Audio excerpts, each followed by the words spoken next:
सभी श्रोताओं का प्रेरणादायक कहानी में हार्दिक स्वागत, अभिनंदन। आज के इस वीडियो में आप सभी के सामने प्रस्तुत है एक प्रेरणादायक कहानी जिसका शीर्षक है द्रौपदी और भीष्म पितामह। बढ़ते हैं कहानी की तरफ। महाभारत का युद्ध चल रहा था। भीष्म पितामह अर्जुन के बाणों से घायल हो बाणों से बनी हुई एक सैया पर पड़े हुए थे। कौरव और पांडव दल के लोग प्रतिदिन उनसे मिलना जाया करते थे। एक दिन का प्रसंग है कि पांचों भाई और द्रौपदी चारों तरफ बैठे थे और पितामह उन्हें उपदेश दे रहे थे। सभी श्रद्धापूर्वक उनके उपदेशों को सुन रहे थे कि अचानक द्रौपदी खिलखिलाकर हंस पड़ी। पितामह इस हरकत से बहुत आहत हो गए और उपदेश देना बंद कर दिया। पांचों पांडवों भी द्रौपदी के इस व्यवहार से आश्चर्यचकित थे। सभी बिल्कुल शांत हो गए। कुछ क्षणोपरांत पितामह बोले, पुत्री, तुम एक संभ्रांत कुल की बहू हो।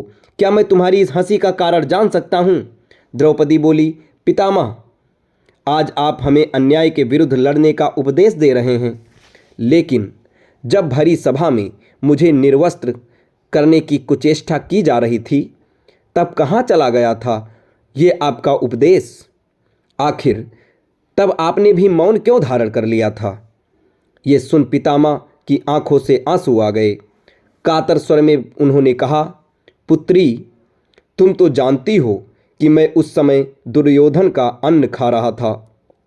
वह अन्न प्रजा को दुखी कर एकत्र किया गया था। वह अन्न प्रजा को दुखी करके एकत्र किया गया था। ऐसे अन्न को भोगने से मेरे संस्कार भी छीड़ पड़ गए थे।